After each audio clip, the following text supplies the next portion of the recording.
Muy buenas tardes, querida familia de Sucat David, Buenos Aires, Shabbat Shalom. 6 días trabajarás y harás toda tu obra, mas en el séptimo es día consagrado a tu Señor. No habrá obra alguna ni tú, ni tu esposa, ni tus hijos, ni tus hijas, ni tu siervo, ni aun el extranjero que habitase dentro de tus territorios. Porque en 6 días hizo el Señor los cielos y la tierra, mas en el séptimo, Shabbat, parar, detenerse, disfrutar todo aquello que el Señor nos ha dado.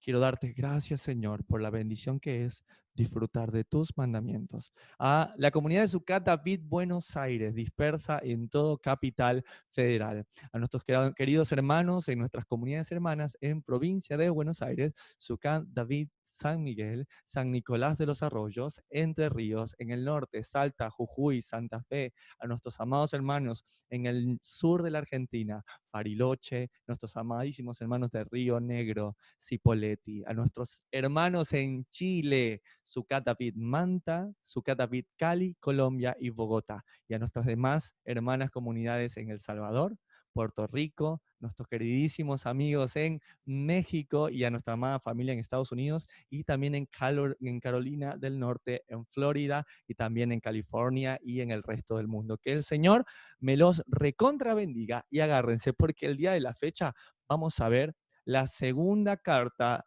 del apóstol Pablo a los tesalonicenses, el regreso del apóstol Pablo o el apóstol Pablo contraataca. ¿Está bien? ¿Por qué una segunda parte de esta carta? Y esto es algo muy interesante.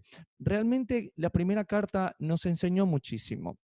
En esta primera carta, nosotros pudimos realmente valorar mucho, tener una idea general de lo que fue el segundo viaje misionero del apóstol Pablo. ¿Sí? En el primero, un poco más corto, lo acompañó Bernabé y su sobrino Juan Marcos, pero cuando empieza su segundo viaje misionero, queriendo ir un poco más lejos de Jerusalén, tiene un desencuentro ahí con Juan Marcos, lo desaprueba el apóstol Pablo, Saulo de Tarso, y Bernabé, al ser su tío, dice, no puedo dejar a mi sobrino, así que decide no acompañar a Pablo. Sin embargo, al rescate vendrían el querido amigo Silvano o llamado Silas, y eso también lo estudiamos nosotros en Hechos capítulo 15 y verso 36, donde fue el llamamiento de Silas. Más adelante, en Derbe y Listra, en Hechos 16, del 1 al 5, vimos el llamamiento de Timoteo, ¿sí? Y cómo empieza este grupo a armarse una gran comitiva de siervos del Señor. ¿Sí? Vimos que quisieron ir por Asia, pero no le fue dado, sino impedido por el Espíritu Santo, y les pidió que fueran de largo y llegaron hasta Troas, toda esta región de Alejandría, Frigia, Galacia, Misia y Troas, y eso lo estudiamos también en Hechos capítulo 16 y verso 6, donde vieron el llamado del macedonio, entendieron por qué no podían viajar a Asia, necesitaban llegar rápido a Macedonia, toda la zona de Grecia, y así parten y llegan a la hermosa comunidad de Filipos. Eso lo estudiamos en Hechos capítulo 16 y verso 11, donde se encuentran a una mujer vendedora de púrpura de la ciudad de Tiatira llamada Lidia. Y ahí también se armó un tremendo problema cuando Pablo libera de espíritu de adivinación a una mujer y lo meten preso, y sabemos esa historia preciosa, que estaban con Silas amarrados al cepo en el piso, dijeron, no hay mejor momento para alabar al Señor que eso. Y empezaron a cantar y hubo un gran terremoto y se abrieron las puertas de la cárcel, y en ese momento el carcelero de Filipos decidió quitarse la vida y Pablo le dice, no lo hagas. No lo hagas porque para salvación ha llegado el Señor. Ninguno de nosotros se ha ido. Y allí se convierte esta hermosa comunidad con Lidia a la cabeza y con el carcelero de Filipos. ¿Por qué hago tanto énfasis en esto? Porque ellos han sostenido el ministerio del apóstol Pablo. Gracias a ellos, el apóstol Pablo pudo decir, ¿sabes qué? No necesito ofrendas de nadie más. Por esta pequeña comunidad, muy pequeña, pero que amó amó el servicio del apóstol Pablo que les ofreció. Más adelante, ellos llegan a Tesalónica, que es el motivo de esta carta. Sin embargo, también entendimos que si bien muchos de los judíos de la sinagoga aceptaron, hubo otra parte que estuvieron en contra de Pablo. Tanto así que Pablo tiene que irse de Tesalónica y una noche y lo llevan hasta Berea, y en Berea dice la palabra que eran mucho más nobles que los de Tesalónica, porque aceptaron la palabra con toda solicitud, pero también tenían una característica: escudriñaban las escrituras para ver si estas cosas eran así. Pablo, te queremos, eres un gran hombre, nos caes muy bien, pero todo lo que nos dices, muéstranos que esté escrito en la Biblia, que esté en la Torá, que esté en los profetas, que esté en los escritos principales. Y Pablo amó eso de los de Berea. Sin embargo, los de Tesalónica se enteraron y muchos de ellos los persiguieron a Pablo y tuvo que irse hasta Atenas. Y estando en Atenas, dice, me preocupo por los hermanos de Tesalónica. Pablo le dice a Silas y Timoteo, vuelvan a Tesalónica, quédense ahí y ayuden a los hermanos y llévenle esta carta que yo les escribo. Y esa fue la carta que nosotros estudiamos la semana pasada con estos maravillosos capítulos. Sin embargo, Pablo, estando en Atenas, según Hechos 17:16, está solo, pero no te preocupes, que Dios da más obreros a su viña. Se fueron dos, llegaron dos. Llegó también Aquila y Priscila. Característicamente ellos son oriundos de Asia también, así que se puede entender por qué el Espíritu Santo no les permitió entrar. Tranquilo, los que tenías que ir a ver a Asia van a ir hacia ti, y eso es algo maravilloso. Sin lugar a dudas lo es. Pero aquí se encuentra nuevamente con sus queridos Silas y Timoteo de regreso. Imagínense, ya les entregó la primera carta, el apóstol Pablo se queda preocupado y les hace esta pregunta cuando los ve. ¿Cómo les fue, queridos hermanos? ¿Están bien nuestros hermanos de Tesalónica? ¿Sobreviven la persecución? Y Timoteo le dice, nos fue excelente, Pablo. Nuestros hermanos judíos, al igual que los gentiles que se han convertido, están gozosos por ser tomados como dignos de padecer persecución por causa del Mesías. Pero Silas dice, lo que tienen son preguntas sobre el último tema que tocaste en tu carta, la venida del Señor. Si ya Jesús resucitó y muchos santos que dormían también, eso lo vemos en Mateo 27:52, dice que el velo del templo se rasgó en dos y muchos resucitaron. Entonces ya fue el día del Señor. Y si ya estamos viviéndolo, ¿para qué trabajar? Tres preguntas tienen los de Tesalónica. Es la razón de esta carta, ¿sí? Y justamente Pablo responde de la siguiente manera: excelente, compañeros de milicia, les enviaré una nueva carta para resolver estas dudas puntuales, tres específicamente. Una, sobre la tribulación. Dos, sobre la venida del Señor, porque si no, van a tomar lo del arrebatamiento que expliqué y pueden crear una doctrina totalmente distinta a lo que quise decir. Solo que con la llegada de Aquila y Priscila y todo lo que tenemos que hacer, me tomará entre 4 y 6 meses contestarles esto, ya que hasta que regresemos físicamente pasarán 5 años. Esa es la razón de las cartas de Pablo. No es que podía enseguida volver. Pasó 5 años sin volver a la comunidad de Tesalónica y estas cartas serán algo muy, muy preciado para esta comunidad. Esto pasó en el año 50 después del Mesías. Ahora sí, vamos a ver cómo él contesta en segunda de Tesalonicenses, capítulo 1, a su primera pregunta acerca de, ¿ya estamos viviendo, ¿sí?, la gran tribulación? ¿Ya estamos viviendo el Yom Kippur, el día de la ira? Y Pablo responde de la siguiente manera: Pablo, Silvano y Timoteo. Recuerden que Pablo es una forma como se le dijeron muchas comunidades en Macedonia. Muchos comentan que fue en Corinto que le consideraban a Pablo como el apóstolos Paulus o el apóstol pequeño. Se nota por la forma de escribir de Pablo con respecto a la comunidad de Corinto que continuamente le dice, yo soy apóstol al igual que mis otros compañeros, y esta forma de llamarle como apóstolos Paulus se fue quedando hasta ahora le decimos así, Paulus o Pablo, pero su nombre no es ese, sino Saulo o Shaul, que significa deseado, ¿no? Entonces, Saulo de Tarso. Saulo, Silvano, que es una forma de llamarle a Silas, y Timoteo, a la iglesia de los tesalonicenses, una iglesia que ya lo hemos estudiado, una iglesia de los llamados fuera, ¿sí? Aquellos que estaban dentro y Dios los sacó. Ese es el término iglesia. Dios nos sacó del sistema, en Dios nuestro Padre y en el Señor Jesucristo. Gracia y paz a vosotros. Saludo totalmente característico del apóstol Pablo, de Dios nuestro Padre y del Señor Jesucristo. Debemos siempre dar gracias a Dios por vosotros, hermanos, como es digno, por cuanto vuestra fe va creciendo y el amor de todos y cada uno de vosotros abunda para con los demás.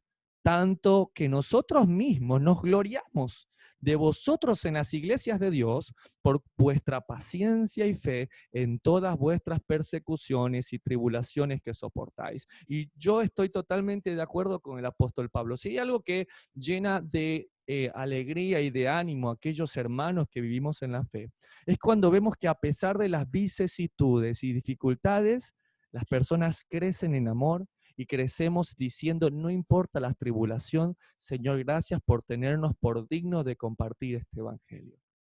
Ese fue el deseo de Generación Desafiante. Cuando Generación Desafiante nace simplemente con una idea de querer compartir algo que el Señor hizo en nuestras vidas, ¿sí? Y a pesar de la tribulación y la vicisitud, vimos que en vez de ser los mismos, esto fue creciendo. Hoy, por ejemplo, por temas técnicos, estamos en la misma sala de nuestra casa, de nuestro departamento en Buenos Aires.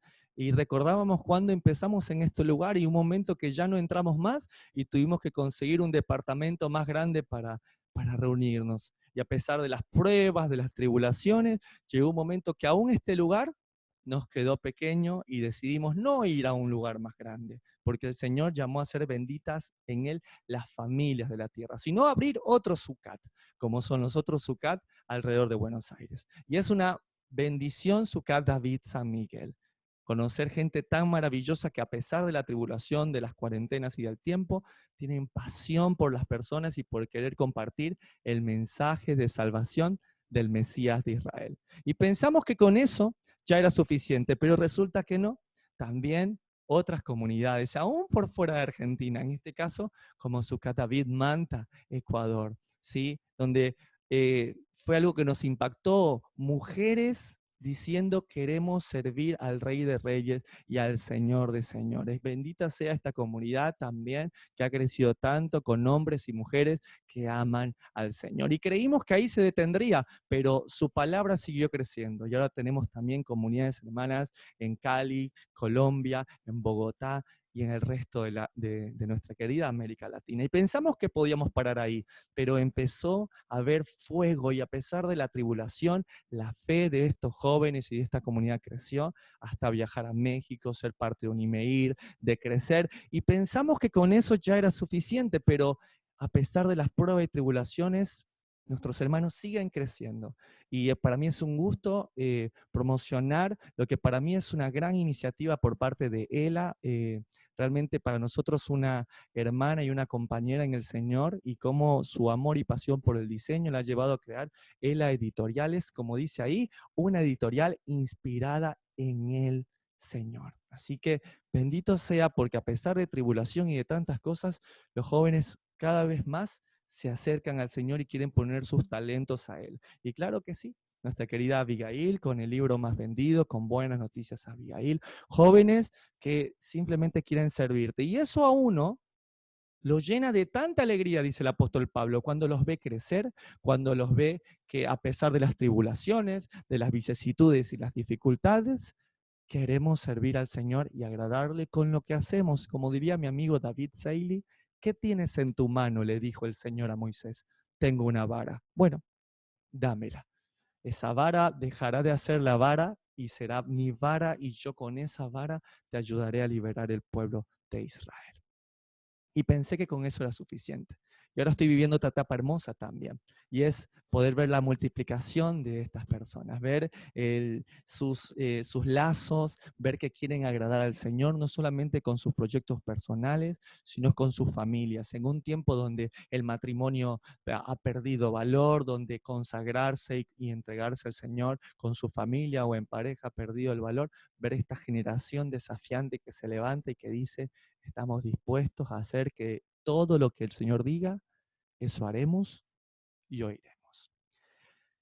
Y a pesar de las dificultades que pueda haber, dice Pablo, aún las vicisitudes, la tribulación, es demostración del justo juicio de Dios para que seáis tenidos por dignos del reino de Dios, por el cual asimismo padecéis. Porque es justo delante de Dios pagar con tribulación a lo que os atribulan. 7. Y a vosotros que sois atribulados, y muchos dicen, hermano, me están hablando a mí, daros reposo con nosotros.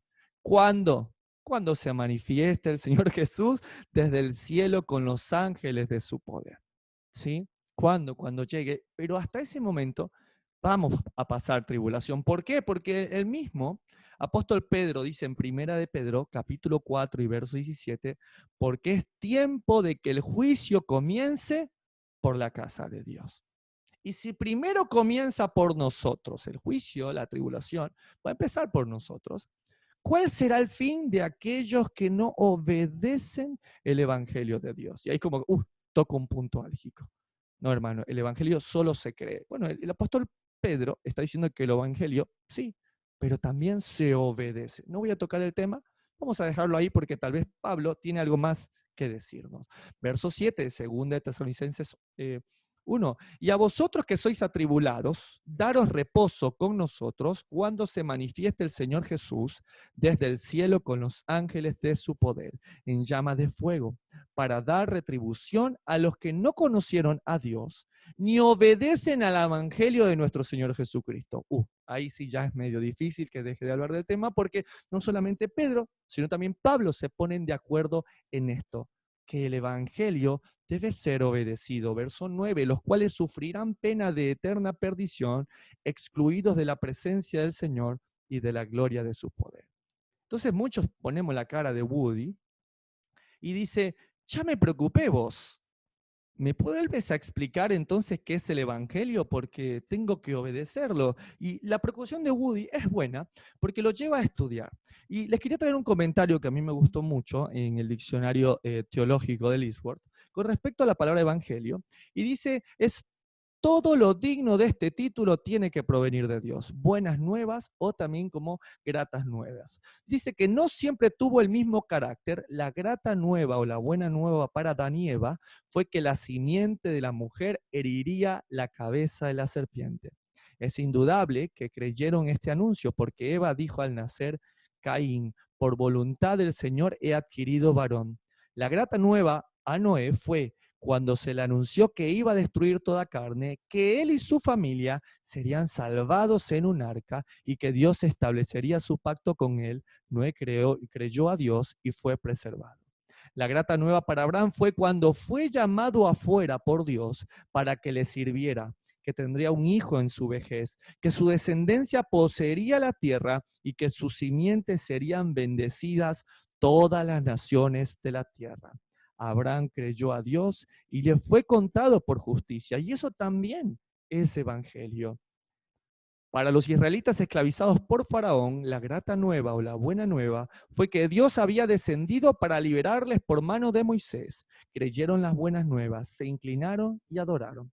Pero esto fue solamente una parte de las buenas nuevas para Israel. No solo iban a ser sacados de Egipto, sino que iban a ser llevados a una tierra buena, de las ancha a tierra que fluye leche y miel. Pero aquí muchos fueron los que fallaron, aunque esta buena nueva, como es llamada en las epístolas de los hebreos, les fue anunciada, no les aprovechó porque no estuvo en ellos mezclada con fe. No entraron por la causa de desobediencia. La buena nueva del reino fue preanunciada en el Antiguo Testamento y fue proclamada por el Señor Jesús en su venida a la tierra y volverá a ser proclamada en el futuro. Entonces estamos entendiendo que la palabra evangelio o la buena nueva no entra recién en lo que nosotros conocemos como el Nuevo Testamento, que Dios continuamente estuvo hablando acerca de su evangelio, de su palabra. ¿Qué hemos aprendido? Lo que está en 1 Corintios 15, verso 1. Además os declaro, hermanos, el evangelio que os he predicado, el cual también recibisteis, en el cual también perseveráis, por el cual asimismo, si retenéis la palabra que os he predicado, sois salvos, si no creísteis en vano. Porque primeramente os he enseñado lo que a mí asimismo recibí, que Cristo murió por nuestros pecados, conforme a las Escrituras, y fue sepultado y que resucitó al tercer día, conforme a las Escrituras. Y eso es algo que todos tenemos claro. Si tú le preguntas a alguien hoy en día,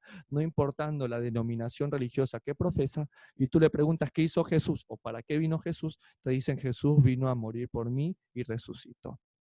Sin embargo, si este fuere todo el Evangelio, no digo que no lo sea, digo que es parte del Evangelio, si este fuera todo el Evangelio, entonces ¿por qué sus discípulos en el camino a Emaús, ¿sí?, no lo reconocieron? Dijeron, ¿qué les pasa? Estamos tristes. ¿Por qué? Porque mataron a Jesús, ¿sí? Pero ¿no se supone que el Señor predicó el Evangelio? O sea, Jesús no se supone que estaba predicando, voy a morir y voy a resucitar, voy a morir y voy a resucitar, voy a morir y voy a resucitar. De hecho, las pocas veces que habló el Señor, mandó a que no lo dijesen. Una vez inclusive lo dijo y Pedro se horrorizó y le dijo, en ninguna manera te pase eso. Y el Señor le terminó diciendo, apártate de mí, Satanás, porque no ves lo de los cielos y no ves lo de que proviene del hombre. Entonces, realmente el Evangelio es solamente eso que aprendimos, porque si no vamos a preguntarnos como este niño, que alguien me explique entonces qué de obediencia tiene el reconocer que Jesús murió y resucitó. Claro que no, eso no se obedece, eso se cree. ¿Por qué? Porque el Evangelio tiene dos partes. Una parte es yo lo creo y como dijo Pablo también, yo lo obedezco. Pero, ¿qué piensa Pedro acerca de este comentario del Evangelio? Pablo claramente dice que el Evangelio debe obedecerse y creerse, pero mira lo que dice Pedro en 1 Pedro 1, verso 23. Tenemos que ser, como dice él, renacidos, pero no de un nacimiento corruptible, sino de incorruptible, por la palabra de Dios que vive y permanece para siempre, porque toda carne es como hierba, toda la gloria del hombre como flor de la hierba se seca y la flor se cae, mas la palabra del Señor permanece para siempre. Y esto está en el libro de Isaías. Y esta es la palabra, dice Pablo, que por el Evangelio os ha sido anunciado. ¿Qué quiere decir? Que si el Evangelio no te habla de Isaías, si el Evangelio no te habla de los profetas, si el Evangelio no te habla de Moisés, no es un Evangelio completo. El Evangelio no es solo que Jesús murió y resucitó, sino también, como lo dice, las Escrituras. ¿Está bien? Ahora, muchos se encuentran en esta disyuntiva, ¿sí? Muchos, a pesar de esto, dicen, yo solo creo en Jesús, a mí eso de los mandamientos como que no me copa mucho. Yo con creer con Jesús, a mí ese resto de mandamientos, la verdad que no me copa mucho. Y este niño dice, crees en Jesús, pero eso de honrar a tus padres, no matar y no robar, ¿no va contigo? Eso de que el que le ama guarda sus mandamientos, tampoco. Entonces, dice Pablo en 2 capítulo 1, cuando vengan aquel día para ser glorificado en sus santos y ser admirado en todos los que creyeron, por cuanto nuestro testimonio ha sido creído entre vosotros. Nuevamente Pablo habla de esto. ¿Es importante creer en el Evangelio del Señor? Sí, pero también obedecerlo, también ponerlo por obra. ¿Qué evangelio? Toda la palabra, toda la buena noticia, desde Génesis hasta Apocalipsis. Verso 11. Por lo cual asimismo oramos siempre por vosotros, para que nuestro Dios os tenga por dignos de su llamamiento y cumpla todo propósito de bondad y toda obra de fe con su poder, para que el nombre de nuestro Señor Jesucristo sea glorificado en vosotros y vosotros en él, por la gracia de nuestro Dios y del Señor Jesucristo. Y este capítulo termina diciéndoles a ellos, están viviendo la tribulación porque el juicio empieza por la casa. El juicio empieza por la casa. O sea, si los justos con dificultad se salvan, ¿cuánto más los que no obedecen al Evangelio de Dios? Y Pablo va a empezar a hacer una diferencia entre la tribulación que estamos viviendo, entre la gran tribulación que vamos a pasar, pero separa el día de la ira. Separa el día de la ira, ¿sí? Y si es cierto bien que en cuanto a profecía en parte sabemos y en parte profetizamos, es maravilloso saber que estamos en camino a estudiar Apocalipsis para hablar mucho más a profundidad de esto. Pero lo que les puedo decir con la carta de Pablo hasta ahora es que efectivamente la tribulación también proviene de parte del Señor. También el oro debe ser probado con el fuego. Así que, hermanos, vivamos la tribulación como el Señor nos ha dicho, dando gracias siempre por todo. Esa es la primera pregunta que el apóstol Pablo les dice. ¿Están viviendo la tribulación? Aún falta la gran tribulación y el día de la ira. Segunda de Tesalonicenses, capítulo 2, va a responder su segunda pregunta. ¿Estamos ya viviendo el Yom Kippur, el día del Señor? Verso 1. Pero con respecto a la venida de nuestro Señor Jesucristo y nuestra reunión con Él, os rogamos, hermanos, que no os dejéis mover fácilmente de vuestro modo de pensar, ni os conturbéis, ni por espíritu, ni por palabra, ni por carta como si fuera nuestra, en el sentido de que el día del Señor está cerca. Y ahora en tiempos de coronavirus, ahora en tiempos donde hay tanta, tantas cosas que nos hacen pensar, que nos hacen atemorizar, el leer esta carta del apóstol Pablo tiene que traernos paz por una parte y también a ser cautos, también a estar pendientes, también a velar y no a dormir, a estar despiertos con las señales del final de los tiempos. Claro que sí. Pero el apóstol Pablo dice, en primer lugar, estemos tranquilos. Porque muchas veces empezamos a correr en estos momentos y nos empezamos a alarmar, y no estoy diciendo que no hay que estar preparado. Lo que estoy diciendo es que a veces no estamos teniendo paz ni aún para saber que aún el Apocalipsis, aún lo que va a venir, ¿qué es? Es Maranatá. El Señor viene pronto. Y al final del cuenta, ¿cómo tenemos que estar? Bueno, como las vírgenes sensatas, con el aceite completo, con las velas encendidas, en su palabra. Que el Señor nos encuentre en su palabra. 3, nadie os engañe en ninguna manera, porque no vendrá, ahí está, ¿cuál es la clave? No vendrá sin que antes venga la apostasía y se manifieste el hombre de pecado, el hijo de perdición. Y dice que va a venir la apostasía. Muchos a veces escuchamos que es apóstata, ¿no? Y es como feo. Yo sé que muchos de los que están estudiando aquí, muchos de los que estudian también en sus casas, cuando escuchan la palabra apostasía suena como fuerte, ¿no? Acompáñenme, por favor, para estudiar finalmente qué es esto. Alice Ward, donde la palabra apostasía viene del griego G646, que significa apartamiento, revuelta, apostasía. Apartarse de lo que está escrito. De hecho, no sé si ustedes lo sabían, pero la palabra apostasía, sobre todo, me gusta mucho porque la raíz, que es en el G647, es deserción de la verdad. Y muchos que ya estudian dicen, wow, deserción de la verdad. ¿Y qué es la verdad, Sucat David Buenos Aires? La suma de tu palabra es la verdad. Salmo 119, verso 160. Claro, si yo me aparto de toda la palabra de Dios, soy un apóstata. Si yo pienso que la palabra es un menú de restaurante, que esta parte me gusta y esta parte no, bueno, en ese momento estaré haciendo deserción de la verdad. ¿Y saben a quién acusaron de eso? Al apóstol Pablo. ¿Listos para ver cuál es la calumnia de más de 2000 años? Acompáñenme, por favor. En Hechos, capítulo 21 y verso 21, está hablando Jacobo y le dice el apóstol Pablo, pero se les ha informado en cuanto a ti que enseñas a todos los judíos que están entre los gentiles a apostatar de Moisés. Una grave acusación. Diciéndoles que no circunciden a sus hijos ni observen las costumbres. ¡Wow! ¿Sí o no que hoy en día se sigue diciendo eso de Moisés, perdón, de Pablo? Que Pablo enseña a no circuncidar a nuestros hijos, ¿sí? Tú ahora actualmente le dices, no, mi hijo se circuncidó. Un horror. Pero Pablo enseña que no se debe circuncidar a los hijos.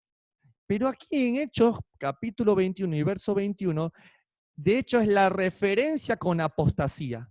Le están diciendo, Pablo, eres un apóstata. ¿Por qué? Porque se ha informado que dices a la gente que se aparte de Moisés, que no circunciden a sus hijos ni que observen las costumbres. Imagínate. Ahora, ¿cómo hace Pablo para salir de esa calumnia? Acompáñame, por favor, a Hechos 21 y verso 23. Jacobo le va a dar, el hermano del Señor, Santiago, le va a dar un gran consejo. Haz pues esto que te decimos. Hay entre nosotros 4 hombres que tienen obligación de cumplir voto nazario, según Números capítulo 6. Tómalos contigo, purifícate con ellos y paga sus gastos para que se rasuren la cabeza. ¿Se acuerdan de Sansón? ¿Sí? Que no podía rasurarse la cabeza porque su pacto nazario era perpetuo. Bueno, en el caso de las personas pueden hacer pacto nazario por un corto tiempo. No deberían tomar vino, no deberían pasar navaja bajo su cabeza y no deberían tocar muerto. Pablo había hecho inclusive ese pacto y vemos cuando está con la comunidad de Éfeso, que está pronto para ir a Jerusalén y poder cumplir ese voto. Y todos comprenderán que no hay nada de lo que se le informó acerca de ti. Pablo, haz esto, dice Jacobo, Santiago, y la gente va a entender que no es como se andan diciendo en las naciones, que tú enseñas a apostatar de Moisés, que tú le dices a la gente que no circunciden a sus hijos ni que observen la ley. Entonces, Jacobo dice, sino que tú también andas ordenadamente guardando la ley. Ahí está, más claro imposible. El apóstol Pablo guardando la ley, diciéndole a la gente, no es cierto que yo digo que no circunciden a sus hijos. No es cierto. Yo cuando hablo de los mutiladores del cuerpo, cuando hablo de los de la circuncisión, estoy hablando de aquellos gentiles que se judaizaron y que obligan a los demás gentiles a guardar leyes orales. Yo jamás estaría en contra de la ley del Señor que es perfecta, sino de la ley oral, de las costumbres de los rabinos. Verso 3, nadie os engañe en ninguna manera, porque no vendrá sin que antes venga la apostasía.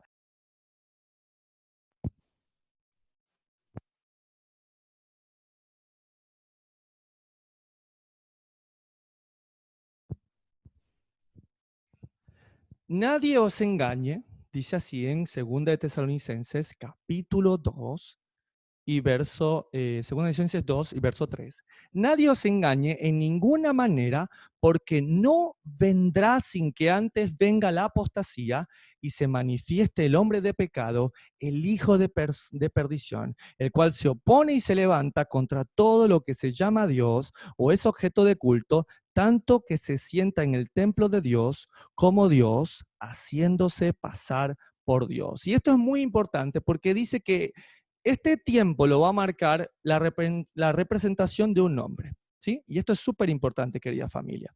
Porque así como Jesucristo de Nazaret, o su nombre en hebreo Yeshua, es la representación de la Torah hecha carne, de la Torah viviente, también va a venir uno que, a diferencia de Jesús, que cumple todo, que te enseña todo a cumplir la Torah, va a venir uno que es el anti-Torah, que es el anti-Mesías, que va a venir anticristo, como le hemos conocido, que no va a querer cumplir nada de lo que está escrito en la palabra de Dios. Y el verso 5 les dice, ¿no os acordáis que cuando yo estaba todavía con vosotros os decía esto? ¿No se acuerdan que yo ya les hablé acerca de este tema?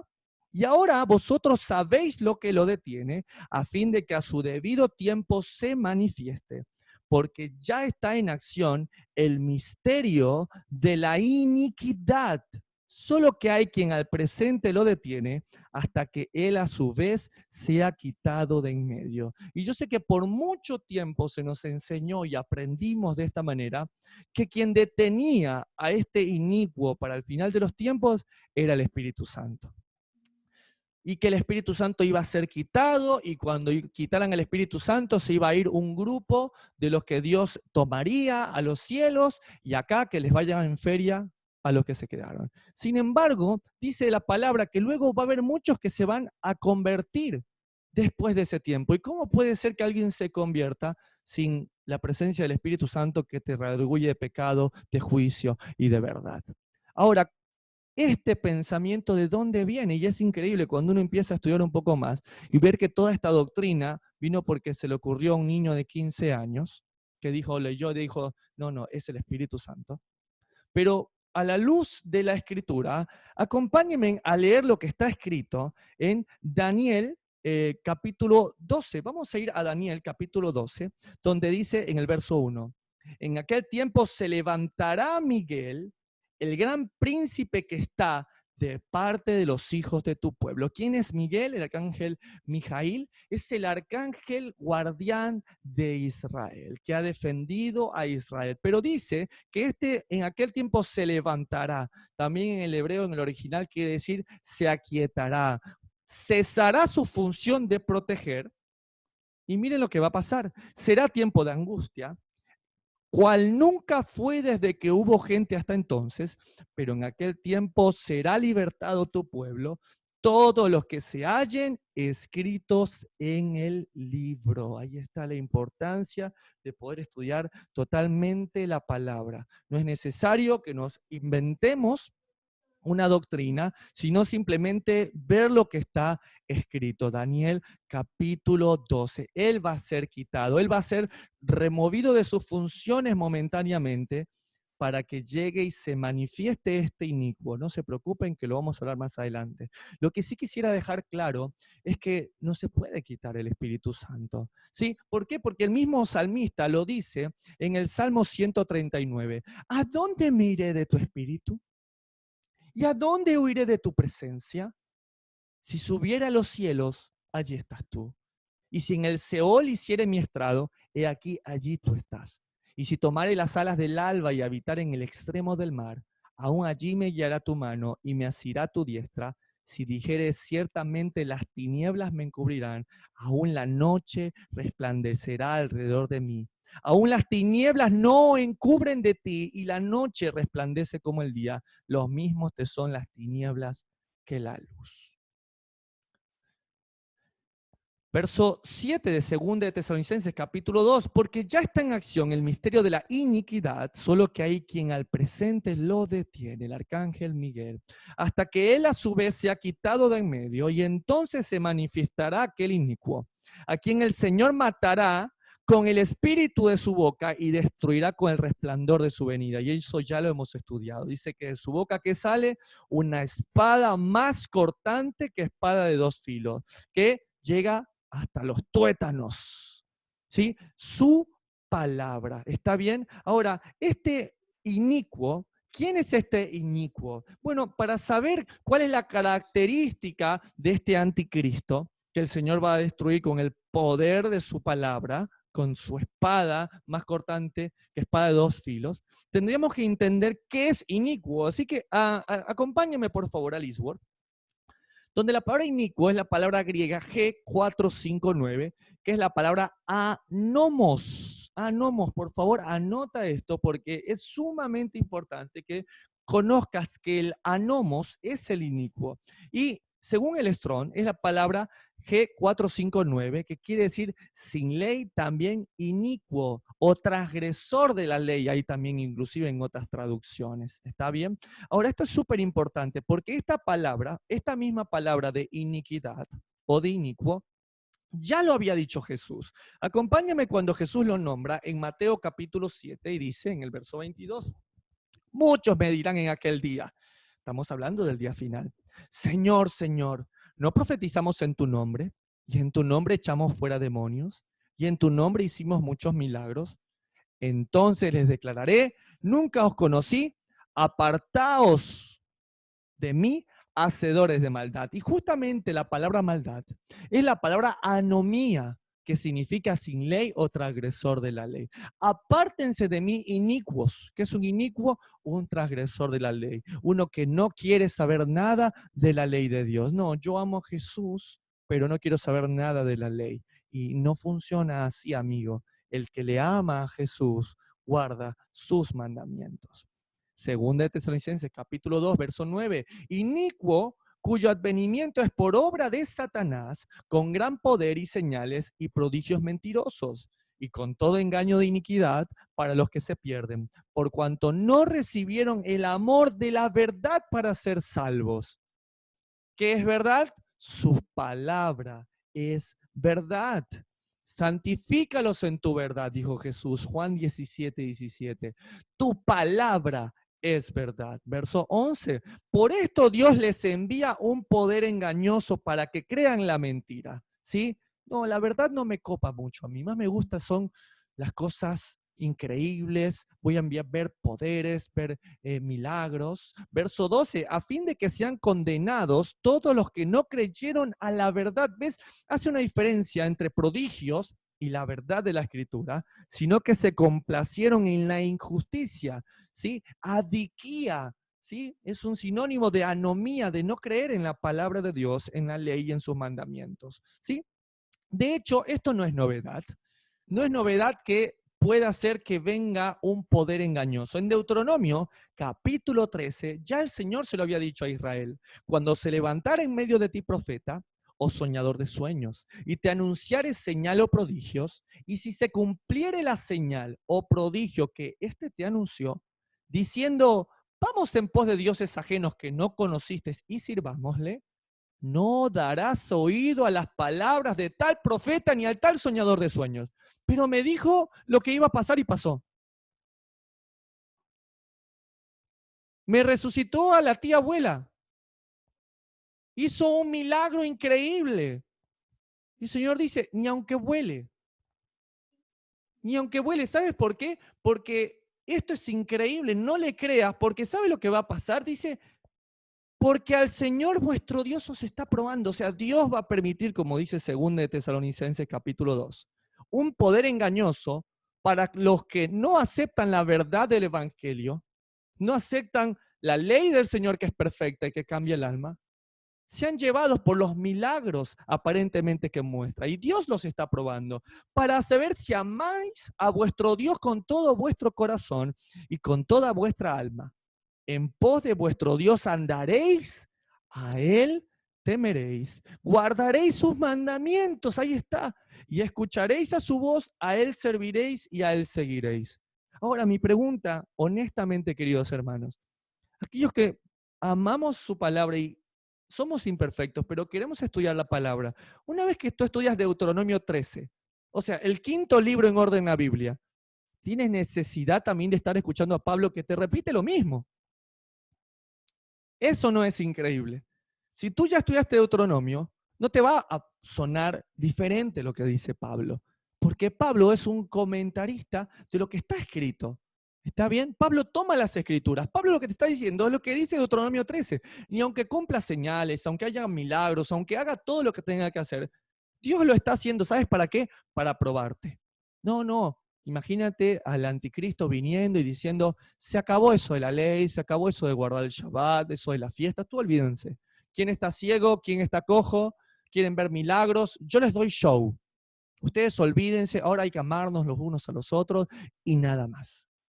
Y muchos, por no aceptar el amor a la verdad, serán entregados y confundidos.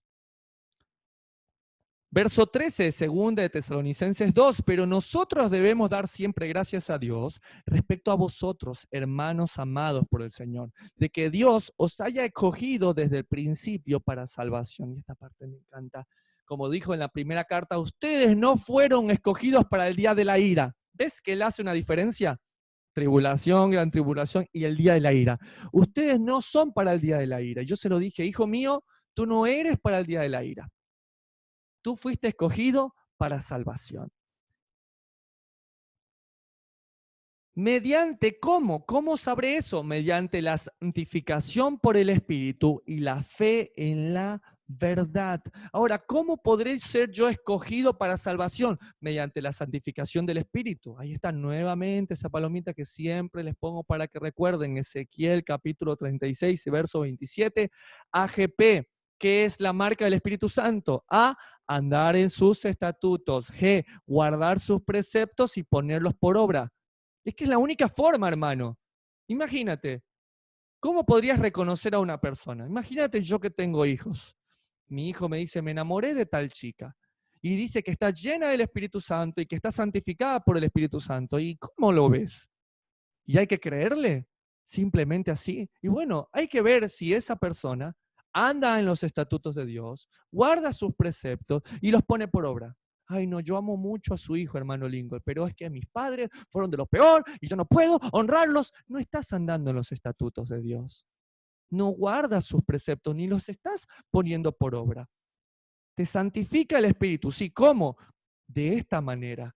Y la fe en la verdad, la fidelidad a lo que está escrito, a lo cual os llamó mediante nuestro Evangelio para alcanzar la gloria de nuestro Señor Jesucristo. Y a mí me encanta en esta comunidad y conocer a los hermanos cada vez más en todas las partes del mundo que dicen, Él me amó. Yo no soy salvo por obras. Él lo hizo. Ahora soy salvo para buenas obras. Él me dio vida, pero ahora yo quiero vivir como Él quiere. Y el que le ama guarda sus mandamientos. Entonces yo quiero atesorar, como dijo David, quiero atesorar tus estatutos y tus mandamientos. Porque ¿sabes qué? También va a haber otros que no van a querer eso. De hecho, el apóstol Pablo lo escribe a su segunda carta a Timoteo, en el capítulo 3, le dice al joven Timoteo, habrá hombres que tendrán apariencia de piedad, verso 5. Van a parecer piadosos, van a parecer devotos, van a parecer que oran, que ayunan, pero negarán la eficacia de ella. A estos evita, porque de estos son los que se meten en las casas y llevan cautivas a las mujercillas cargadas de pecados, arrastradas por diversas concupiscencias. Estas siempre están aprendiendo y nunca pueden llegar al conocimiento de la verdad. Cuando yo estudié esto, querida familia, me golpeó muy personalmente a mí.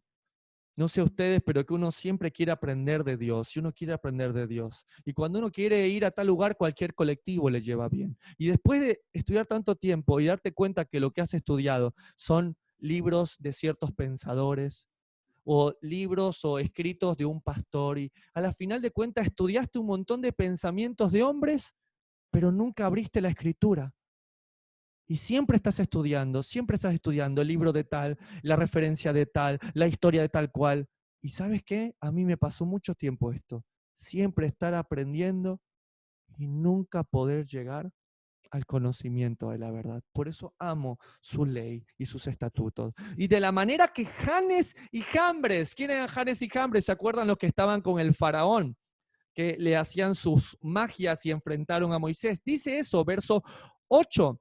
Resistieron a Moisés, así también estos resisten a la verdad. Pon mucha atención, querido hermano. Segunda de Timoteo, capítulo 3 y verso 8, te dice que resistir a Moisés es resistir a la verdad. Hay un silencio tremendo. Porque cuántas veces yo dije esa ley de Moisés, eso está abolido, eso es para los judíos, eso de Moisés, pero Pablo les está diciendo a Timoteo, judío de madre, griego de padre, con misión a los gentiles, le está diciendo, el que resiste a Moisés, resiste a la verdad. De hecho, Jesús lo dijo en Juan 5, 47, 48. ¿Cómo me van a creer a mí si no le creen a Moisés? El que no le cree a Moisés, no me cree a mí. Búscalo, hermano, porque la verdad te va a hacer libre. Hombres corruptos de entendimiento, réprobos en cuanto a la fe. Entonces, una persona que se resiste a la ley de Moisés, que se resiste a los escritos, no anda en verdad. Por tanto, Dios, o al menos Pablo, le llama a un reprobo en la fe. Así que, hermanos, estad firmes y retened la doctrina que habéis aprendido, sea por palabra o por carta nuestra. 16. Y el mismo Jesucristo, Señor nuestro y Dios nuestro Padre, el cual nos amó y nos dio consolación eterna y buena esperanza por gracia, conforte vuestros corazones y os confirme en toda buena palabra y obra. Dos cosas importantes. ¿La palabra es importante? Sí, es importantísimo la palabra de Dios, pero ¿sabes qué? Ponerlas por obra también es importante, ¿sí? Y así, en esta segunda parte, en este capítulo, Pablo les deja en claro que no están viviendo el Yom Kippur, que no están viviendo el Día del Señor, pero que vendrá cuando vean la apostasía. Cuando, así como se presentó el Mesías que cumplía toda la Torá, va a presentarse un inicuo que va a ser todo lo contrario al Mesías, con grandes poderes, con grandes milagros, así como andaba Jesús, pero con la gran diferencia de que en vez de ser la Torá viviente, sería la anti-Torá. Todos los mandamientos él reprobaría. Segunda pregunta contestada del apóstol Pablo. Y la última pregunta que decían, si estamos en el Yom Kippur y ya si las cosas de Dios son tan importantes, ¿qué hago estudiando? ¿No te preguntaste alguna vez eso? Si ya viene el Señor, ¿qué hago estudiando? ¿Qué hago trabajando? No, ¿sabes qué? No. Muchos podríamos pensar de esta manera, y Pablo quiere contestar en 2 de Tesalonicenses, capítulo 3 y verso 1, por lo demás, hermanos, orad por nosotros, para que la palabra del Señor corra y sea glorificada, así como lo fue entre vosotros. Y es algo hermoso poder orar los unos por los otros, pero Pablo no ora para que los sostengan, no ora por sus propias vicisitudes, y el corazón de Pablo es maravilloso. Dice, cuando oren, oren por la palabra. Jamás verás a un Pablo diciendo, oren por nuestras necesidades físicas o por la salud. Pablo siempre está hablando porque la palabra corra. Aun cuando estaba preso, su oración es porque abra la puerta. Y yo cuando leí eso dije, bueno, va a pedir por la puerta de la cárcel. Y Pablo dice, porque se abra puerta al evangelio en los corazones. Verso 2, y para que seamos librados de hombres perversos y malos, porque no es de todos la fe. Y aquí quiero que pongan mucha atención. La misma lluvia que cae en el campo, que produce trigo, también produce cizaña. Y es algo durísimo de entender. Y Pablo va a hacerles una gran aclaración con respecto a qué hermanos hay que distanciar y cuál otros no. 3, pero fiel es el Señor que os afirmará y guardará del mal. Fiel es el Señor. Sí, repítete esto, pero fiel es el Señor que os afirmará y guardará del mal. Y muchos hemos tenido esta pregunta. Muchos se han hecho esta pregunta y los he escuchado y me la he hecho yo mismo diciendo, ¿estaré yo predestinado? ¿Seré yo del Señor? ¿Será que realmente Él empezó la buena obra en mí? ¿Será que yo estoy para salvación? ¿Será que realmente yo estoy bien y no será que soy desechado? Quiero decirte algo, si tú en algún momento te has preguntado si eres predestinado o no, si realmente Dios tiene un plan contigo, quiero decirte algo. Desde el momento que te lo preguntas, ya la respuesta es sí. Porque ¿sabes qué? El resto del mundo no se anda preguntando esto. El resto del mundo jamás se haría esta pregunta. Si tú estás en un momento llorando, no, hermano, es que me he ido mal y yo, Señor, perdóname, pero es que soy un miserable, no creo. Sí, hermano, sí. Sí. Es como el hijo pródigo diciendo, no merezco ser llamado, trátame con... Y el padre no le da 3, le dice, lo abraza, vestido, anillo, zapatos, pero es que lo hice todo, me porté mal, soy de lo peor, un cordero, ármeme un asado, una rumba tremenda que vamos a tener hoy. Pero si el hijo pródigo está preguntándose y está diciendo y el padre ya no lo deja, lo abraza. Quiero decirte, tú que me estás mirando y tú que estás aquí, si en algún momento te preguntaste diciendo, ay, soy el peor hijo, Señor, perdóname, quiero mejorar. ¿Seré yo uno de tus hijos? ¿Seré una oveja perdida tuya? En el momento que te lo preguntas, sí, la respuesta. Eres tú, eres tú. Dios te ama. Verso 4, tenemos confianza respecto a vosotros en el Señor, en que hacéis y haréis lo que os hemos mandado. Y el Señor encamine vuestros corazones al amor de Dios y a la paciencia de Cristo. Y va a empezar a hablar este tema súper importante acerca del amor en la comunidad. 6, pero os ordenamos, hermanos, en el nombre del Señor Jesucristo. No sé tú, pero Pablo se puso serio. Imagínate que el apóstol Pablo venga y te diga, te ordeno en el nombre de nuestro Señor Jesucristo. No sé tú, pero yo cuando escuché esto fue como, apa la papa. Te ordeno, hermano, en el nombre del Señor Jesucristo, que os apartéis de todo hermano que ande desordenadamente y no según la enseñanza que recibisteis de nosotros. Y ahora pongan mucha atención porque muchos podrían torcer esto para decirle, por eso yo tengo que apartarme de todo el mundo. Esto le pasa a Pablo en una situación tan clara que me gustaría ejemplificarles, pero con la comunidad de Corintios, en 1 Corintios, capítulo 5 y verso 1. De cierto se oye, dice el apóstol Pablo, que hay entre vosotros fornicación, y tal fornicación cual ni aún se nombra entre los gentiles, como dice Pablo, los que no conocen a Dios, tanto que alguno tiene la mujer de su padre. O sea, ni entre los gentiles pasa que un hijo toma la mujer de su padre. O sea, ni aún entre los gentiles se escucha esto. Y en la comunidad se está escuchando. 2, y vosotros estáis envanecidos. Bueno, ya Dios va a hacer la obra, ya se va a arrepentir. ¿No deberías más bien haberos lamentado para que fuese quitado de en medio de vosotros el que cometió tal acción? Ciertamente yo, como ausente en cuerpo, pero presente en espíritu, ya como presente he juzgado al que tal cosa ha hecho. Está caliente el apóstol Pablo. En el nombre de nuestro Señor Jesucristo, agárrese. Reunidos vosotros y mi espíritu, con el poder de nuestro Señor Jesucristo, el tal se ha entregado a Satanás para destrucción de la carne, a fin de que el espíritu sea salvo en el día del Señor. Y yo me quedé como, ¿what? ¿Estás diciendo que en el nombre del Señor Jesús lo entreguemos a Satanás para que después sea librado en el día del Señor? ¿Cómo va a ser salvo este que lo estoy entregando para Satanás? ¿Sabes por qué? Porque a veces uno podría decir, pero es que si lo echamos de la comunidad porque está haciendo las cosas mal, ¿no es peor? No, no es peor. No es peor que una persona que está en pacto dentro de una comunidad de creyentes y que se hace llamar hermano y que ha hecho pacto con nosotros como lo ha hecho el Señor, esté faltando ese pacto y que sea echado. ¿Sabes por qué? Porque por ahí, hablándole no entiende, pero por ahí, echándolo, sí lo va a entender.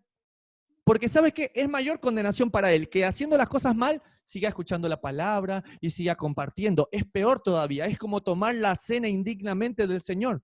Entonces, para él es mejor que nosotros lo echemos y a ver si con esa actitud, estando fuera, él diga, extraño la comunidad, extraño estar en familia.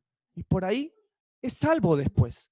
Pero ¿sabes qué? Aún eso veámoslo como un acto de amor, aquel hermano en pacto, en la fe, que está haciendo las cosas mal. Aún eso es un acto de amor. Hablarle, reprenderle y aún sacarle si él realmente no quiere entender. Y el apóstol Pablo lo dice más adelante en el verso 9. Os he escrito por cartas que no os juntéis con los fornicarios, pero mira la aclaración. No absolutamente con los fornicarios de este mundo, o con los avaros, o con los ladrones, o con los idólatras. Pues en tal caso os sería necesario salir del mundo. 11. Más bien os escribí que no juntéis con ninguno que llamándose hermano fuere fornicario, avaro, idólatra o maldiciente o borracho, ladrón, con él tal ni aún comáis. Entonces, es un problema que haya borrachos, que haya avaros. ¿Sabes qué? Yo no puedo juzgar a la gente que está afuera. No puedo hacerlo. Porque todos en algún momento fuimos eso. O quien nació y dijo desde que nació, uy, gloria a Dios, aleluya, no lloraba, sino que cantaba salmos de alegría. ¿Sí? ¿Quién nació así, sin pecado y que todo lo hizo bien? Nadie. Todos en algún momento nos equivocamos, pero fiel es el Señor que cumplió su promesa en nosotros. Pero ¿sabes qué? Con esos no hay que apartarnos. Hay que apartarnos con aquellos que llamándose hermanos dentro de la comunidad, diciendo gloria a Dios, aleluya, hermano, Cristo viene, viva el Rey, están haciendo las cosas mal, sabiendo que están mal, con tal ni aún comáis, porque ¿qué razón tendría yo para juzgar a los que están afuera? Es que mi tío ese es el borracho. No juzgues a tu tío el borracho, ¿no está en pacto? No viene a la congregación, no estudia la palabra, no lo juzgues. Acuérdate que en algún momento tú también estuviste pecador como tu tío el borracho o como tu tía la chismosa. También hay que entender eso. No podemos juzgar a lo que esté afuera. No juguemos a los de afuera. En cierto modo, ¿podríamos jugar a quién? A los de adentro. Dice, ¿no juzgáis vosotros a los que están adentro? Porque a los que están afuera Dios juzgará. Quitad pues a ese perverso de entre vosotros. ¿Podemos juzgar a los de adentro? Claro que sí. Claro que podemos juzgarlo. Pero de una forma correcta, ¿sí? Y es una forma con amor. Y ya se los vamos a explicar más adelante. Verso 7, porque vosotros mismos sabéis de qué manera debéis imitarnos, pues nosotros no anduvimos desordenadamente entre vosotros. Y aquí Pablo rompe el molde. Aquí Pablo dice, mira, no es como te lo digo, es como lo hice. Qué mayor placer tener uno como hombre de Dios, como mujer de Dios, de decir a las personas, no es como les dijo, es como lo viví, es como ustedes vieron que yo viví. Para mí va a ser la mejor forma de irme de este mundo, de saber que mis hijos o mi hijo varón pueda vivir o hacer las cosas como me vio hacerlas a mí. No, hermano, pero ellos tienen que hacerlo a la manera de Dios. Sí, pero siempre sus hijos, los padres van a ser referentes. Velo a Salomón. No le dijo, no anduviste en perfección y rectitud como yo, Dios, sino como David, tu padre. Esto que dice Pablo es muy valioso. Imitaros, pues nosotros no anduvimos desordenadamente entre vosotros. Y aquí empieza a hablar del tema del trabajo, de que muchos dicen, no, lo que pasa es que ya viene el Señor, no trabajo. Verso 8, ni comimos de balde el pan de nadie, no lo comimos indignamente, sino que trabajamos con afán y fatiga día y noche para no ser gravosos a ninguno de vosotros, no porque no tuviésemos derecho, sino por daros nosotros mismos un ejemplo para que no imitaseis. Pablo pudo haber vivido de los diezmos, de las ofrendas, pero eran comunidades jóvenes. Él no quería poner un peso en él, él quería trabajar y que vieran que lo que él hacía realmente era por amor. De hecho, no sé si ustedes lo sabían, si no apúntenlo. Existe un manual que se cree también que se escribió alrededor de antes del año 70, entre el 50 y el 70, que se llama la Didache. La Didache o la enseñanza de los 12 apóstoles. ¿Sí? Es una especie de cartas donde están las epístolas, por ejemplo, de Bernabé. No sé si ustedes se acuerdan de aquel que viajó con Pablo en su primer viaje misionero, tío de Juan Marcos, el mismo que luego escribiría también el Evangelio de Marcos. Esta Didache comprende las enseñanzas de los apóstoles. Pueden encontrarlo en cualquier tipo de librería cristiana o de índole religioso. En esta Didache me gusta mucho porque hay algunas cláusulas interesantes. Dice, el didaquista detalla a continuación algunas cautelas, ¿sí? Que deben guardarse hacia los apóstoles itinerantes. Mucha atención, va a haber ciertos apóstoles itinerantes o profetas itinerantes o evangelistas itinerantes. Puede estar un día con vosotros y si tiene necesidad, quedarse 2. Si se queda 3, es un falso profeta. Que el primer día, sí, no tengo donde vivir, perfecto. No, 2 días. El tercer día saca el periódico y dice, el Señor dice que hagamos un asadito para celebrar todos aquí en la comunidad. O sea, y sin trabajar y estar viviendo de una familia, sin estar ganándose el pan, como lo dice el Señor. Cabe pensar en la existencia de charlatanes y falsos predicadores que iban de comunidad en comunidad aprovechándose de la gente. Añade luego de manera taxativa, va a ser un corte. Si pide dinero, es un falso profeta. Si llega y te dice quién quiere invertir en el reino, quién quiere sembrar en la palabra de Dios, quién quiere sembrar en esto, bueno, si pide dinero, es un falso profeta. Ahora, esto no quiere decir, como lo dijo el Señor Jesús, que el que se dedica al Evangelio puede vivir de ello. ¿Está bien? Pero ¿qué pasa hoy en día? Sí, bueno, no hoy en día, pero ¿qué pasaba en esos tiempos para poner? Que tampoco hay mucha diferencia. En esos tiempos también los apóstoles o los profetas y famosos itinerantes, ¿sí? Decían, bueno, yo inviertan en mí, pero no enseñaban, no estudiaban, no eran dignos de ese fruto. Y además recordemos también que el proverbista dice que la sabiduría se compra y no se vende, ¿sí? Se compra y no se vende. O sea que el que está enseñando no puede cobrar por lo que enseña, pero el que está aprendiendo está llamado a comprar la sabiduría. ¿Está bien? El mismo Señor le dice, el mismo Pablo dice, no es justo poner bozal al buey que trilla. ¿Está bien? Pero mucho ojo, porque en esos tiempos, al igual que ahora, a veces nos damos cuenta que se vuelve un negocio el Evangelio. ¿Está bien? Y es justo aquel que se dedica al Evangelio a hacerlo. Pero el apóstol Pablo está poniendo un ejemplo maravilloso. El apóstol Pablo está dando el ejemplo de en estas comunidades que recién comienzas, de aún no de ser de piedra, de tropiezo. Miren más adelante cómo lo va diciendo. Porque también cuando estábamos con vosotros, os ordenábamos esto: si alguno no quiere trabajar, tampoco coma. O sea, tras de que es apóstol itinerante o profeta itinerante, no es que el Señor me dice, y no está estudiando, no está sirviendo, no está trabajando. De estos había un montón. Venían, se quedaban en una casa y dicen, no, aquí manténganme, ¿sí? Pero no se ganaban el pan, ¿sí? estudiar la palabra de Dios, enseñarla a las multitudes, a las naciones, es un trabajo súper, hiper, mega desgastante. ¿Sí? Por eso Jesús, el Mesías, Yeshua, dijo, el obrero es digno de su salario. ¿Está bien? Pero lo que se critica en este momento aquí es vivir a costa de una familia sin trabajar aún en la palabra del Señor, solo por tener el título de evangelista o de profeta. Al menos eso lo dicta la Didache. Verso 11. Porque oímos que algunos de entre vosotros andan desordenadamente, no trabajando en nada, sino entremetiéndose en lo ajeno. Yo escuché alguna vez eso, pasa que mi ministerio es la intercesión. Entonces vivo intercediendo, entonces no tengo tiempo para trabajar, no tengo tiempo para ganarme el pan. ¿Está bien? Bueno, Pablo está diciendo algo muy interesante. A los tales mandamos y exhortamos por nuestro Señor Jesucristo que trabajando sosegadamente coman su propio pan. ¿Está bien? Sí, claro que sí, el obrero es digno de su salario. Y a mí me gusta mucho porque muchas veces he escuchado comentarios que dicen, no, lo que pasa es que yo no trabajo o no he podido encontrar ese trabajo porque yo no quiero trabajar en el mundo. Yo quiero trabajar en el reino. Y no quiero trabajar en otras cosas. Y a veces hacemos como una distinción entre el mundo y totalmente vivir en un ministerio o vivir en una iglesia o vivir sirviendo aparentemente de un estatus ministerial. Y me gusta mucho porque una vez escuché una historia de un hombre que era un gran vendedor de zapatos, ¿no? Y le dijeron, bueno, te vamos a enviar a una isla a que venda zapatos. Entonces el hombre fue, preparó sus zapatos a full, todo listo, se subió en su avión. Cuando llegó a la isla, encontró que todos andaban descalzos, que nadie usaba zapatos. Entonces, ¿qué hizo él?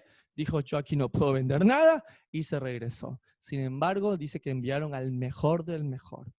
Y fue y les empezó a enseñar la necesidad que tenían de un calzado. Y poco a poco, imagínate la venta que tuvo. Llenó toda la isla a punta de zapatos. ¿Sí? ¿Qué quiere decir esto, querida familia? Que no importa el lugar donde estás, donde Dios te puso, ¿sí? Dios va a usar eso que tú estás haciendo para traer su palabra y el evangelio.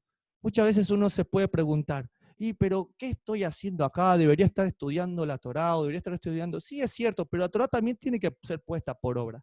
¿Yo qué hago aquí, no sé, atendiendo gentes en, no sé, en este local donde, bueno, pero son personas?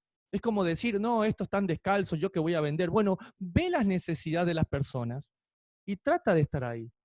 Soy honesto que muchas veces uno le puede pasar en la vida. No, hoy otra vez la guardia de medicina y están 20 niños enfermos. Si tú ves que solamente son niños o solamente son infecciones o solamente son fiebres, y sí, vas a recetar ibuprofeno y paracetamol a cada momento. Pero si ves que puede ser una oportunidad para que alguien que está sufriendo o alguien que tiene dolor pueda calmarse y pueda conocer de la palabra de Dios, entonces te vas a convertir como el segundo hombre que fue a vender zapatos y terminó vendiéndoles a todos, ¿sí? Y te van a terminar haciendo bromas como de que está aparentemente haciendo una cosa, pero está arrastrando para el reino de Dios. Y es así. El Señor necesitó subirse a una barca como la de Pedro para predicar. ¿Tú estás dispuesto a poner tu barca para que el Señor también alimente y enseñe su palabra? Verso 13, y vosotros hermanos, no os canséis de hacer el bien. Si alguno no obedece a lo que decimos por medio de esta carta, a ese señaladlo y no os juntéis con él para que se avergüence. Mas no lo tengáis por enemigo, sino amonestadle como hermano. Y aquí está terminando esta carta de una manera bastante fuerte. Si alguien, dice aquí, no hace esto que decimos, no, yo quiero vivir, ya viene Cristo, yo no quiero hacer nada de esto, y no trabaja tampoco y quiere vivir de balde, le dice, amonéstenlo, júntense, señálenlo, pero dice, mas no lo tengáis por enemigo, sino amonestadle como a hermano. Y esto es lo que yo les quería decir. ¿Quién puede juzgar en una congregación? Aquel que ama. Solamente la persona que ama puede juzgar. Por eso no hay mejor persona para que juzgue a un hijo que su padre. ¿Está bien? No hay mejor juzgador que un hermano que ama a su hermano, porque eso es lo importante. Si no, vean el ejemplo de este hombre que está cometiendo falta, pero no iba a escuchar a nadie. Pero vino el profeta Natán, le contó una historia, ¿sí? Le dijo, había una vez un hombre que tenía una sola oveja y otra que tenía muchos. Cuando vino otro hombre y se enfermó, el hombre que tenía 100 ovejas le robó y le mató la única ovejita al otro hombre que no tenía muchas. Y dice que el profeta, el rey David dijo, uy, el tal hombre muera. Y el profeta Natán le dijo, ese eres tú, querido rey David. ¿Está bien? No vino con gritos, vino de forma inteligente, le habló como un hermano y de esa manera ganó a su hermano. Entonces, ¿hay que amonestar? Sí. ¿Hay que juzgar? Más si es de la comunidad, de la congregación, sí, pero con amor, ¿sí? Acercándonos como hermanos para poder amarles. 16. El mismo Señor de paz os dé siempre paz en toda manera. El Señor sea con todos vosotros. La salutación es de mi propia mano, de Pablo, que es el signo en toda carta mía. Así escribo. La gracia de nuestro Señor Jesucristo sea con todos vosotros. Amén. Y así termina estos 3 capítulos de la segunda carta de Tesalonicenses. Una carta que fue dada en respuestas a 3 preguntas principales del apóstol Pablo. La primera es, no están viviendo la gran tribulación, solamente es la tribulación. ¿Ustedes creían que el maestro iba a ser menor que sus discípulos? Y claro que no. Si a nuestro maestro lo persiguieron, ¿cuánto más a nosotros? Pregunta número 2, ¿estamos viviendo el Yom Kippur, el Día del Señor? Y claro que no, aún no se ha manifestado el hijo de perdición, con señales, con prodigios maravillosos, ¿sí? Con poderes que Dios le va a dar. Y número 3, entonces dejo de trabajar porque ya el Señor está cerca. Claro que no, que el que no trabaja, que no coma. Esfuérzate, haz que tu trabajo sea un lugar de bendición. Aún el apóstol Pablo, que pudo haber dicho yo quiero vivir del evangelio, dio el ejemplo de trabajar y de esforzarse. ¿Está bien? Y un punto 4 que terminó hablando el apóstol Pablo maravilloso, ¿qué hacer cuando un hermano dentro de la comunidad de creyentes no quiere obedecer la palabra? Señalarlo, sacarlo fuera, hablarle como un hermano para intentar ganarlo. Y si no, dejarlo ir y esperar que el Señor haga su momento, su trabajo, que extrañe la comunidad y que pueda volver. Una carta de problemáticas bastante frecuentes y comunes que podemos estar viviendo en este tiempo. Quiero darte gracias, Señor, por tu palabra. Quiero darte gracias porque, Señor, realmente tu palabra nos da tranquilidad, nos da confort, aún en estos momentos de dificultad, de cuarentena y a veces de tanta incertidumbre. Nos dice, nadie los conmueva de su forma de pensar. No os conturbéis ni por espíritu ni por carta. No se conturben, porque nada de esto pasará hasta que llegue aquel inicuo, hasta que el Señor lo determine. Y aún esto, Señor, sabemos que está a tu control, Padre. Solo queremos ser encontrados como esas vírgenes, Señor, que estaban prudentes, esperándote venir. Amén. Amén, amén. Quiero darte gracias, Señor, por mis hermanos. Gracias a las hermosas comunidades de Sucat David en el resto del mundo. Hasta aquí llegamos con segunda de Tesalonicenses. Nos vemos la próxima semana para estudiar finalmente el libro tan esperado, que es Apocalipsis. Entenderemos mucho más el corazón del apóstol Juan en esta revelación. Nos vemos la próxima semana. Que el Señor me los recontra bendiga. Shabbat, Shabbat Shalom.